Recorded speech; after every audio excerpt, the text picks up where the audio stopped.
Welcome back, I'm Shad. We're talking about the 2024 kitchen design trends provided by the NKBA, the National Kitchen Bath Association. Today I was gonna wear a suit jacket out of my regard for my industry colleagues and all the effort put into this report.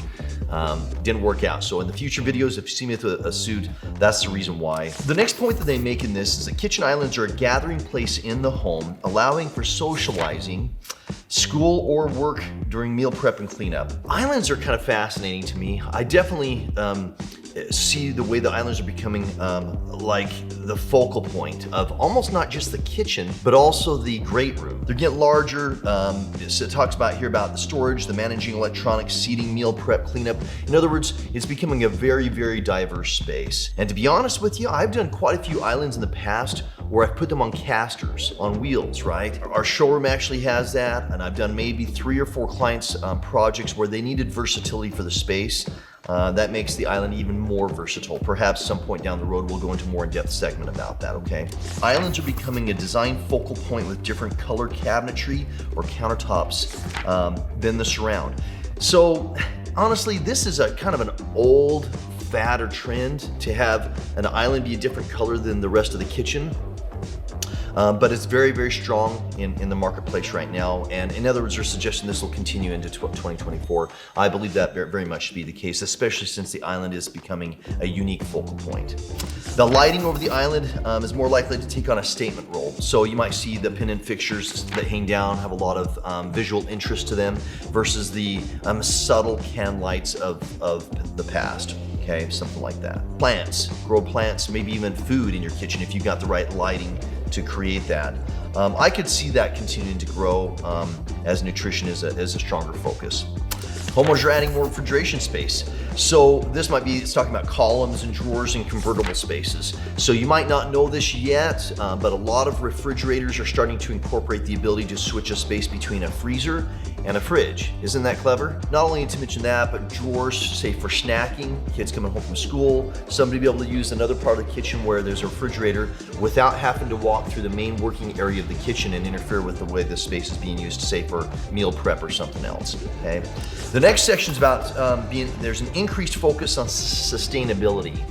Now, I've been in this industry for 29 years. I've gone through 2 or 3 different what I'd call phases or focuses in an area of sustainability or green or the different movements in a way. And I'm always a big believer in being responsible with the use of materials that we use in our spaces. It's just a matter of how you do it, right? So number 1 talks about sustainability and selecting products for the kitchen is being driven by homeowners, manufacturers, and designers. So to me, it sounds like it's just across the board. Fair enough. Next one's key kitchen areas with sustainability focus are appliances, faucets, lighting, and flooring. Now, what does that mean? How do you have a sustainable faucet, right? Motion activated or maybe even voice activated faucets to where the water turns off quickly. That's sustainability on the water use side, okay? Toilets took this movement years and years ago when we looked for the low flush toilets. Same with shower heads and other products like that, okay? The last point in here is top ways to build on sustainability will include built-in recycling storage. That's kind of been a movement that's slowly growing anyway. Long-lasting products that reduce the need for replacement. Very important point, by the way. In other words, you go for quality products that you don't have to replace. I have seen projects in kitchen remodels where somebody does it very, very haphazardly, going for cheapest. Within 5 to 7 years, they have to replace or remodel at least part of that kitchen, okay? On the long-term side, you can get kitchens to last 50, 80, 100 years or more with really well-built products. So think about that. That's a great sustainability point. In fact, one of my favorites, to be honest with you. Next section is about well-curated lighting, by the way. So let's see what they talk about this. Some lighting will serve as a design statement, right? A focal point. It's the fixture itself is a piece of art and they want that to be something that stands out. While other lighting is expected to blend seamlessly into the overall design, okay? So in other words, you have your LED lighting. You might see some of the background here behind me inside the cabinets. The light itself is not meant to be seen, just what the light is doing, right? While serving as a style statement, the primary goal of lighting is also functional, right? So in other words, certain activities is talking about here, such as mood lighting for kitchen inhabitants. You know, in lighting, again, there's three primary areas of lighting, or four, sorry. You got your ambient, you got your task lighting, you got your accent lighting, and maybe even mood is another one, but I consider accent lighting and mood lighting pretty similar, right? So just keep that in mind as you look for your plans and ideas on what to do with lighting.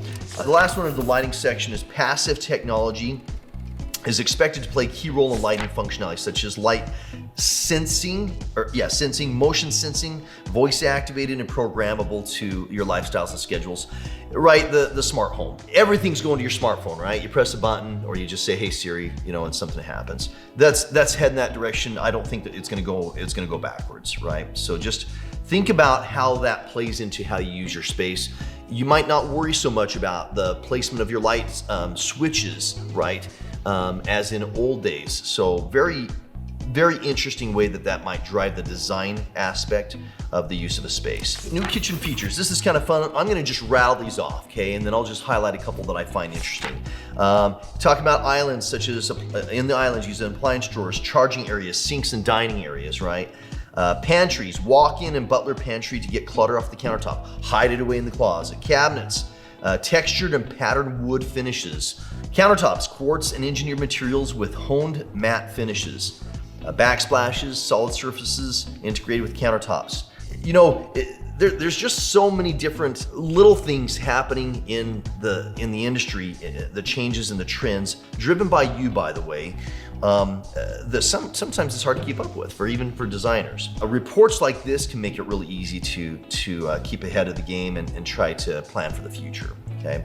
The last section I think I'm covered for this today is the top product categories to achieve goals. Okay. So they're talking in here about creating a design focal point. Now, I'll spend some time on another video about this a lot more in depth. When you want to create a space that has a balancing effect, in other words, it's very attractive, very well designed, start with a design focal point, okay? That could be a hood, it could be your light fixtures hanging over your island.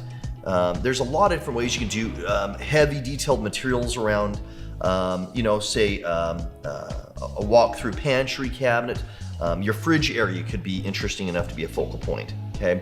But the main features that people are talking about that create a focal point is lighting and cooking appliances, okay?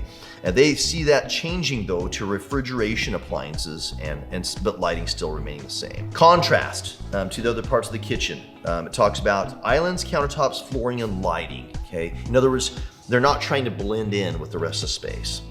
I'm not going to go through all the detail of these things here, but I will tell you this so far. This report is pretty impressive to me. We have plenty more to go, so please come back for more. We'll take time to dive into more, such as top product categories. Kitchen style and vision is the next large segment of this report that we'll dive into.